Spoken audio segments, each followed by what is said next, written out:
Come back over to the bench for a spell with the Benchwarmers. This is episode 9, and today we will be talking to you guys about the recent events that have just occurred in round 17. Josh Cuppen, Richmond versus Geelong. Richmond ended up defeating your Cats by 26 points. Who do you think are the premiership favourites now? Oh, mate, it's like we showed up ready for the finals the way we played. Absolutely pathetic, Didn't show up to play from the get-go. Didn't score a goal in the first and third quarters. Scored one in the second. Scored all our goals in the last quarter. It didn't even feel like we were in it. Even though Tom Hawkins could have kicked a goal to put it back to like 10 points or something, it didn't feel like we were in it. It was awful. It was really poor. But I still reckon the most genuine threat right now is Brisbane. Obviously Richmond did beat us, in that top four clash, but it is, I just see Brisbane being the real threat, and Richmond still aren't that appealing to me. So I want to ask you, Josh. Hawkins has been a big part of the Geelong success this year, and he was held to just 6 disposals, kicking 1 goal too. Do you think sort of him being held back by the Richmond defenders sort of prevented Geelong from playing their best footy? Yeah, 100%. Obviously they had 2 players on him the whole game. It was quite painful to watch us, just rely on Hawkins as that primary target when it became extremely clear straight away that he wasn't going to be an option, really. Because every time it was kicked to him, Baker would back into him, and him and Bolton would sandwich him. It just wasn't going to happen. So, yeah, obviously he's a big part, but, I think if we can figure out how to get the rest of our forwards into the game, it'll be a different story. Look, coming into this game, it was a big surprise to me the way that Richmond played, I reckon. But Josh, you've been saying how you think they're overrated and the media like to, give them a lot of attention. Do you still think they're overrated? Yeah. You do? Yeah. Well, you just think Geelong just didn't turn up? Yeah. Did you watch it? It was awful. Yeah, bits and pieces. Yeah, but their pressure was so much higher than what Geelong's was. And just on top of that, Richmond... but like I said, Geelong didn't show up, So it doesn't say anything about Richmond, really. Yeah, look, Josh, I don't think it was a problem where Geelong just sort of didn't show up to play. I think it was more of an issue with their game style. I think that they played it way too safe at times and way too conservative, sort of just waited for things to happen rather than making things happen. And I think this is something that Richmond have been doing and once again did against you guys, where they really took on the game and they had a sense of bravery about the game style that they played against you guys. And I think that's why they got over the line in the end. What do you think about that? Mate, I don't think there's anything necessarily wrong with playing it safe. It was it was just a bunch of missed kicks. Everything we did looks preposterous. It was really hard to watch. But other than that, were Richmond really creating? The ball was mainly played in the midfield, I felt. They weren't doing a lot with it. Tom Lynch wasn't doing much. The media goes on about Jack Rewalt and how he kicked 4 goals. But did he kick those goals like a true forward? Maybe. It's debatable. I don't know. I think he's showing some form. But I didn't see, like I said, I watched the whole game as conservative as possible. I didn't see much in Richmond, and if they capitalise, because the Bulldogs, even though it was only for a quarter, the Bulldogs trampled us. The Tigers, kept us within distance. And in the last quarter, we got to, if Hawkins kicked that goal, nearly 10 points, and the game was on. But I think we look at it and, again, Richmond sort of didn't make the most of their opportunities, and it's sort of been a trend with the top teams this year where they kick so many behinds and sort of fail to put their opposition to bed. But, do you sort of think that do you still think that you guys were a chance in the game, even if Richmond sort of kicked straight? If they kicked straight, that would have sort of well and truly buried you guys early on in the game. No, not a hope in hell if they could kick straight. But, that's life, isn't it? Bad kicking is bad football. Yeah. So How do you rate Geelong's chances at taking home the premiership now after that performance? you know, I didn't have much hope. You know, since 2012, I've been watching finals almost every single year, and we come out with the same attitude.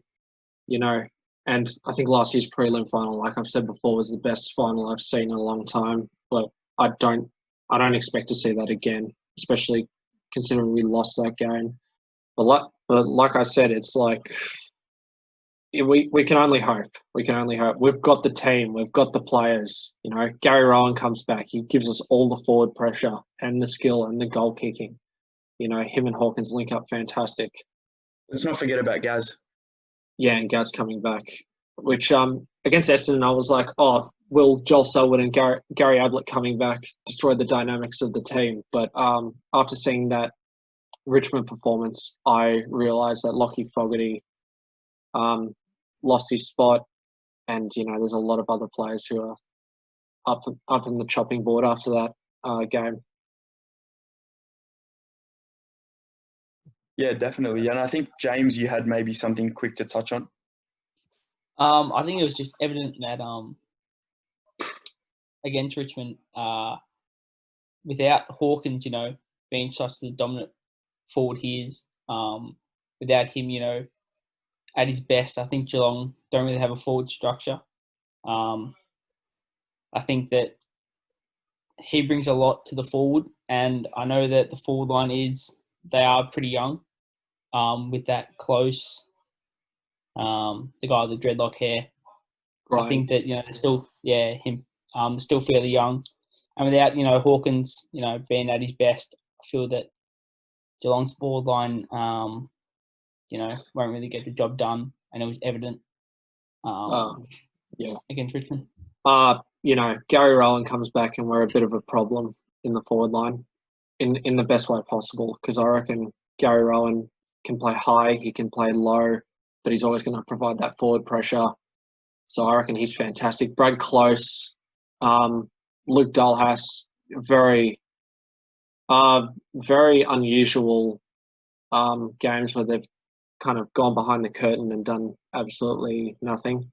Tom Atkins, I reckon, needs to do more ball on boot, but he does tackle quite well. I think the main problem is Asaba Ratugolea. I hate to say that, but you know, even though some people talk about how he was probably our best player against Richmond because he kicked 2 goals, he just does not have the IQ or the, you know, to just play the game our way. I think I'll finish with that. Yeah, definitely some key things to take away from the Richmond versus Richmond and Geelong clash. You know, a lot of people, I think, have changed who they think will win the premiership from this game. But again, we know that once finals comes around, it's a completely different ball game. And I know that Geelong is a very experienced team and has a lot of talent in it. So I don't think we should write them off just yet. And we know how well Richmond can perform on the big stage. But let's shift now to GWS losing their second game in a row against the Melbourne Demons.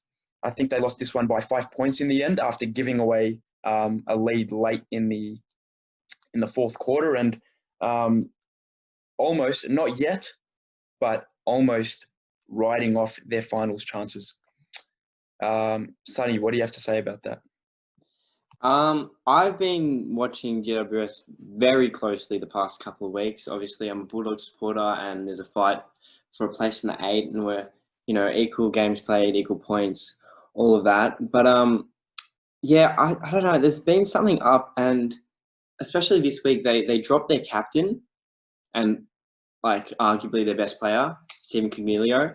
And I don't think that helped at all. It was a bold decision, did not pay off. They needed their captain in such a close game. You know, any day of the week he'll get 20 disposals. Even if he's not performing well, he'll get 20 disposals. He'll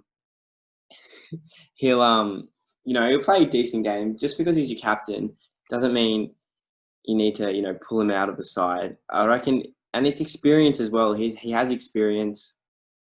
it was just a poor move from GWS, and I reckon, look, they have not been their best the past couple, like the whole season. I reckon they haven't been their best, and I don't think they're up for it this year at all. To be honest, they've just been choking. Yeah, maybe a little bit of a hangover from last year's grand final against the Tigers. But yeah, you're right. When with dropping Stephen Coniglio, who's their skipper, they've absolutely humiliated Stephen Coniglio, who is their captain. No, they haven't. Well, I think they've completely humiliated him, and no captain should deserve to go through that. And just aside from that, Sorry. I just want to ask. Do you actually know what happened? Of course, I do. He put his hand up and he said, he exactly. was So if he form, put his hands up, like how is the club embarrassing him? But if he's taking initiative, if he's taking putting his the hand initiative. up, yeah, of course, I understand what you're saying. But if he's putting his hand up to drop himself, essentially, why should he be the skipper? Do you think that they should reassess at season's end? Leading from the front. That's knowing your own game. If your skipper is struggling to get onto the park and it's too much to handle, do you reassess? Couldn't the same be said about Sam Doherty? Well, so if your skipper goes out and isn't getting enough, he's come back from a 2-year knee injury and he's performed this year. I don't get what the problem is. Look, when big players get dropped, right? It's the coaches to make a statement to them to play better. It's so no one has a stable place in the team, that they let them know, you're not stable in this team. You got to play better. They got to know that they need to play better. If Coniglio is telling them to drop me, obviously he knows he needs to play better. So if they kept him in the side, he wouldn't have just played poorly again. He would have wanted to go out there and absolutely kill the game, 100%. If he knew what he's done wrong and what he needs to improve on, he would have gone out there and just teared it up. I completely agree. I completely understand where you guys are coming from. But as a skipper and as a captain who should be leading in such a big game for the season, this is really almost life or death for the GWS Giants, who come up against Melbourne. And it's pretty much an elimination game in terms of who makes finals and who doesn't. You should be out there leading your team, like I said, in such a big game, not dropping yourself when the team needs you most. I don't necessarily disagree with you.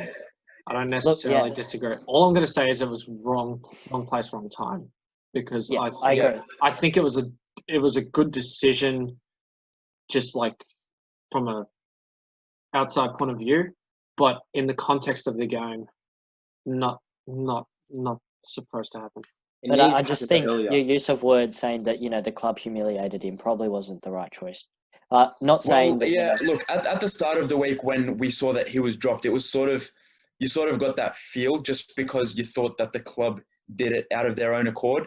But then, obviously he was the one that opted to do that. So it wasn't really as much of a, it wasn't really that bad in the end. But yeah, look, GWS altogether had 8 outs and pretty much fielded half a new side against, in such a big game of the season. It just baffles me as to why they would do such a thing. But again, you've got to send out a sign to the team that certain things just aren't going to cut it at AFL level. And that's what they did. But as Josh touched on, I think it was all just at the wrong time. Do you guys think that's fair to say? Yeah, I think it is. But I also want to touch on the fact that Jake Riccardi, I don't know if you noticed, but when he came into the side, they were playing really good footy. He was then, I'm not sure if he was injured or managed, but he was taken out of the side. Finlayson came back in.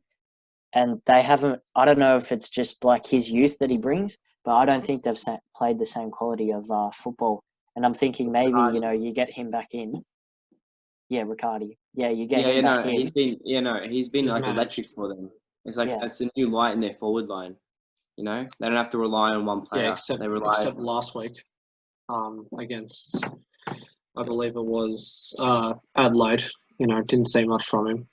And I wouldn't say an important game, but you don't want to lose to Adelaide, and he was nowhere to be seen. So I think it's a good point you make, but if we're going to compare him to Stephen Coniglio being dropped, I don't think that's the one. He wasn't dropped. I think he was managed. But Yeah, but look, you can't expect the world from a rookie forward to come in and just set the world on fire. Like usually key position players take, 4 to 5 years to fully develop. And this guy's come in and just sort of become such a great player already. So we can't expect him to have those performances week in, week out at such a young age. James, I think you wanted to touch on something. Sonny. No, I'm not. You're right. I'm good. Okay. Yeah, I'm not. Sonny, mate. It was Sonny, mate. Look, and look, GWS, there have been a few trade rumours regarding Jeremy Cameron, Perryman, as well as Zach Williams. Maybe there's something going on at GWS where players just aren't happy, and maybe that's reflecting in the footy that they're playing this year. I don't know. It's just a thought. You guys don't need to comment on it, but it's just a thought. And it looks like a few players will definitely be leaving the club at season's end. Well, also don't discredit Melbourne though. They showed up when they needed to show up. It was a crucial game. They played pretty good. It was pretty even, but they pulled it off at the last minute. Shouldn't also discredit them. We've just been talking about GWS, but it's a pretty good win from Melbourne to keep their season alive.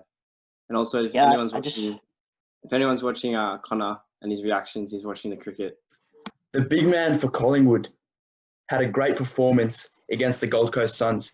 Big Mason Cox came out with 2 goals, 7 marks in a crucial 22-point win to secure a final spot for the Collingwood Pies.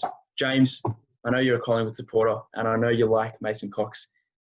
Maybe. I'm not sure if you like him or not, but tell me what you thought about his performance. Yeah, it's been a long time coming. That's really what he's there for. He's just a big man, just to create a contest. If he kicks a goal or 2, then that's just a bonus. But yeah, I think his role within the side is to just create a contest, take a mark if he can. If not, bring it to ground, and he did that, which is what they've been asking from him. So yeah, good performance in the end by him. Yeah, if he can keep up that sort of form where Collingwood really need it, because we know that they sort of lack, key position players in the forward half of the ground. Maybe if he can keep that up, maybe you guys can upset quite a few teams in the finals, because we know that you guys have sort of, have been up there in the last few years. Maybe results haven't gone your way, but you guys have been up there in the last few years, and you've definitely got the core group still there. Few players to come back and everything. Maybe you guys can cause a few upsets in this final series. Yeah, I mean, look, that's obviously the goal. I think we showed a little bit on the weekend, or on Monday, I should say. But I feel like if we keep up the form, I mean, not that there was much form because it was a pretty shit game of football, to be honest. Dewy, but I think that there are promising signs, and I feel that if we keep that up, then on the day anything could happen. Look, for me, yeah, definitely. Oh yeah. For me, it's their injuries coming back, recovering. Their crucial players recovering from injuries and coming back in a crucial time right before finals. Degoe was a big difference in the game. They have an extra target in their forward 50, and he's also good on the ground. Sidebottom might be coming back for finals. I think Treloar came back. So the list just keeps going on, and they're 100% in their best 22, if not the best 10 players for Collingwood. So I reckon they will definitely be a threat in the finals with all their injuries coming back. Yeah, for sure. It's good to see Mason Cox string a good game together. I think his last one was in that final, in the preliminary final against Richmond. But it's good to see him on form. We know that he came from America, and it's good to see the big fella, kick a couple of goals and take some big clunks. So hopefully he can keep it up in the final series, because we're going to see him. We're going to see him there again. But let's move on. Port Adelaide defeated Connor Brown's Bombers by 50 points.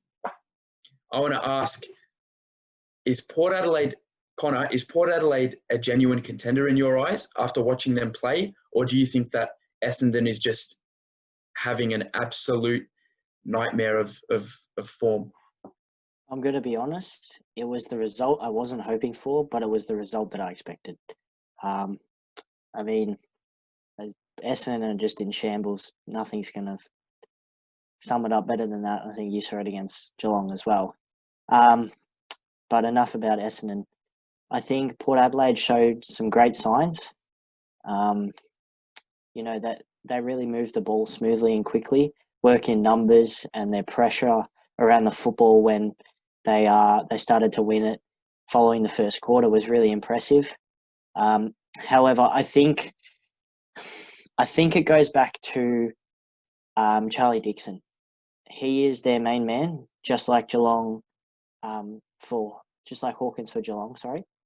And I think that, if you double team Dixon or anything, Port Adelaide don't have anywhere else to kick to. They tried kicking it to Lysett when he went forward. I mean, he got one goal, but, What about Marshall? Marshall was very quiet.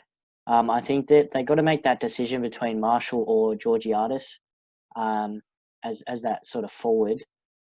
Because at the moment, all they did was kick it to Charlie Dixon, and it was predicted every single time.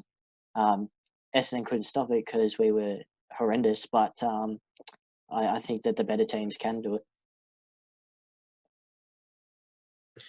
Yeah, definitely. So, as you sort of touched on, it was sort of just Port Adelaide sort of getting over the line convincingly just as a result of Essendon's lack of form in recent times, I guess. But nonetheless, look, Port Adelaide have been sort of slept on this season. I'm not sure why. Maybe it's because they haven't been up there in the last few years, but they've sit first for the majority of the season, if not all of the season. And there's no reason why they shouldn't push for winning a grand final this year. I mean, they beat Richmond. I can tell you why. They beat Richmond. Exactly. Josh. Yeah, but they beat Richmond in front of a home crowd.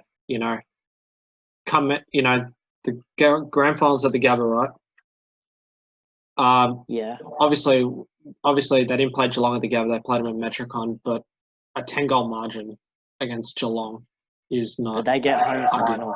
So I think. I'm not talking, but we're not talking about. Yeah. Yes, okay. But what I'm saying is, I think they have the potential to get there. It's just depending on whether they go all the way. Favorites. Yeah, not happening. I can't see it happening. They need their home crowd. They rely on that home crowd.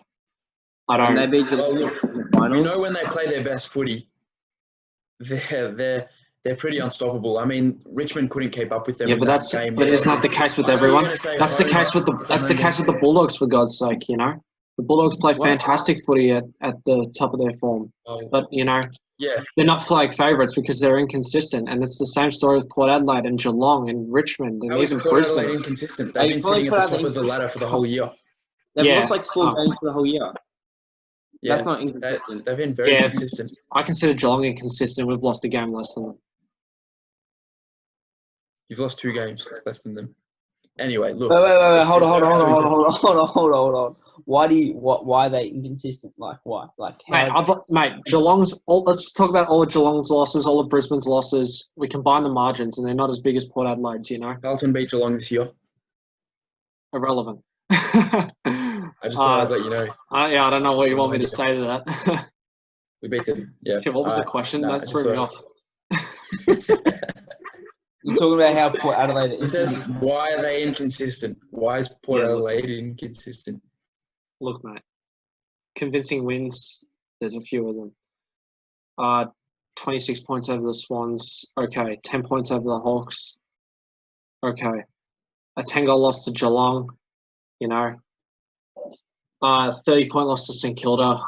I'm not saying that they can't beat these big teams because they certainly can, and they certainly, I think, in front of a home crowd, they almost certainly will. But can they go all the way?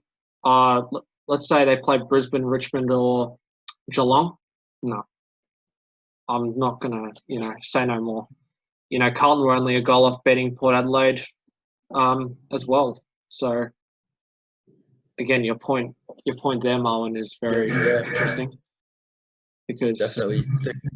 Yep. Completely different ball game in finals, but again, we'll see what happens. Anyway, let's move on to the tipping for the final round of the home and away season. Let's start off with Josh. Give me a tip for North Melbourne taking on the West Coast Eagles at Metricon Stadium. West Coast. West Coast. Connor. West Coast. James. West Coast. Sonny. West Coast. Nice. Yeah, I'll go West Coast as well. Saints take on the Giants in a must-win game. It's a must-win game for both teams if they want to confirm a spot in finals. It's played at the Gabba. Josh, who do you think will get over the line? Yeah, like you said, a must-win game for both these teams, but I'm seeing more form from St Kilda. Yep. Connor? So I have a feeling GWS is going to win. James? Yeah, I feel like GWS need an answer, and it needs to be now. So I reckon they're going to throw everything at it. So I'm going to go GWS. Okay. Sonny? St Kilda also might not make the final, so it's going to be a good game. And I reckon GWS would just go a bit more harder than St Kilda. Yep. Okay, fair enough. I think the Saints will probably go over the line in this one. Let's move on to the Bombers take on the Demons in another must-win game for the Demons if they want to make finals as well. It's played at the Metricon Stadium. Josh, who do you think will get over the line? The Bombers. Yeah, gut feeling. Lightning in a bottle, mate. Yeah, mate. Connor Brown? There's absolutely no lightning there, so I'm going Melbourne. What I've seen from my team is shocking. I'm going Melbourne. Bit of a fake fan. Fan. Yeah. Well, that's why I'm wearing a it's all Chelsea good. shirt right now. James? Yeah, I'm going Melbourne. Melbourne? Sonny? Yeah, I reckon Melbourne. I'll go Melbourne as well. We've got the Crows take on the Tigers at Adelaide Oval. Josh? Tigers. Connor? I'm tempted to tip Adelaide, but I'm going to have to go Richmond. James? So I feel like Adelaide will be competitive, but I think the Richmond will win in the end. Yep. Sonny? I reckon Adelaide because they've been in form and it's at Adelaide. Okay. Yeah. You reckon Adelaide? Okay. I reckon Adelaide as well. Nice. Oh. All right. Lions versus the Blues. This is Kate Simpson's last game donning the navy blue. Boys, what do you it's played at the Gabba, so it's the Lions' home game. The Lions have locked in a top 2 spot, so there's really... Oh, no, they haven't. Sorry, I take that back. Josh, They have. Yes, They they have. Richmond... No. That's good maths from you. Oh, they That's have. really They good have. maths Sorry. from you. Sorry, my bad. Yep. No, sorry. It's probably why I'm doing so bad in further maths this year. But anyway, Josh. Brisbane are fighting for first place, because obviously if they luck out, they can do that. So I'm going to tip Brisbane. Yeah, they're pretty far behind on percentage. But if they win and Port Adelaide lose, Port Adelaide yeah, lose, you're right. it's that simple. Yep, it's true. Connor? I hope Brisbane absolutely annihilate Carlton. Go for it, mate. I'm going to go with West Coast. You're dragging it now. Come on. I'm going Brisbane.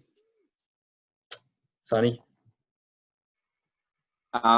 Cade Simpson's last game isn't going to be a memorable one.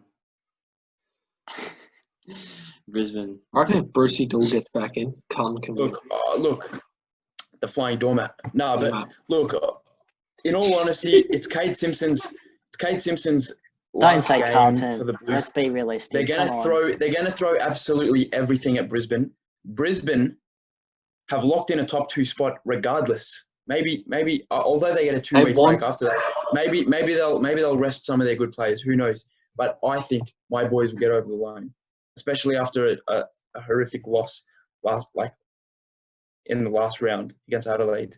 But what I would be don't the want to talk point? about. What would be the point? There's no real Just send going out on a high Kate note. Simpson Isn't a real thing for teams. Send Kate Simpson off in a good fashion. If you No, want to hey, get the win mate, for it's a him. myth. It's a myth. It's not real. It's a myth. Yeah, Kate It's not real. Simpson. It's a myth. We'll see what happens. We have the Hawks take on the Suns at Adelaide Oval. Josh, Awesome. Hawthorn, Connor. Gold Coast. Okay, James, Gold Coast. Sonny. Yeah, Gold Coast. I'll go Gold Coast as well. We have the Swannies take on the Cats at Metricon Stadium. Josh. I'll back my Cats in. Okay. Connor.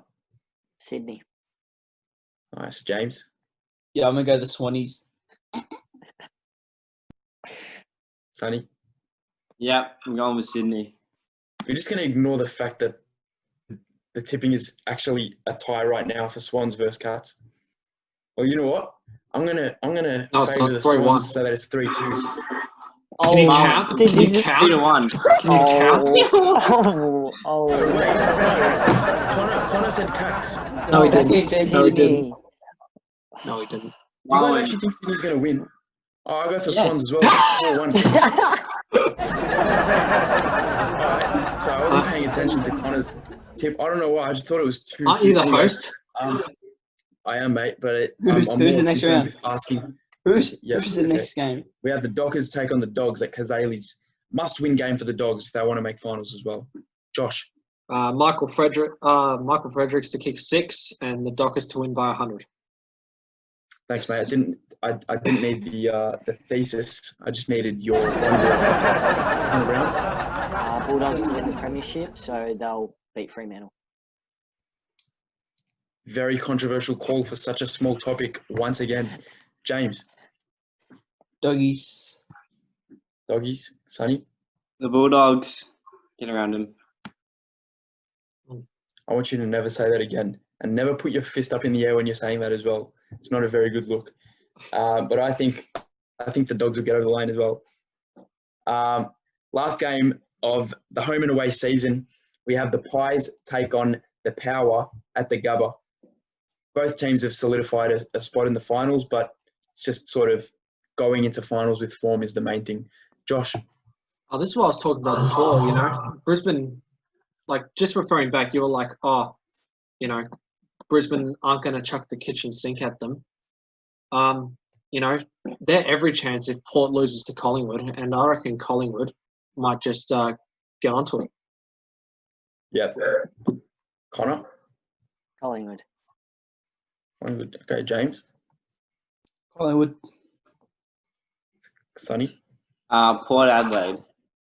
Yeah, I reckon Port Adelaide as well at the Gabba. Anyway, that therefore concludes the final segment of this episode and concludes episode 9. It's been a pleasure to be with you guys here on the bench, but it's now time for you guys to go back out on the field and do your thing. Once again, please remember that we've just uploaded our interview video with Anthony Koutafidis. Make sure you guys get around that, and maybe, who knows, maybe we'll have some more special guests on in recent weeks, in the next few weeks. Sorry, but yeah, like I said, that concludes episode 9. And we Make sure to check out Principal Society. That's it, our sponsor. And we'll see you guys next when it's finals time. We look forward to seeing you guys back on the bench with us. Peace. Thanks.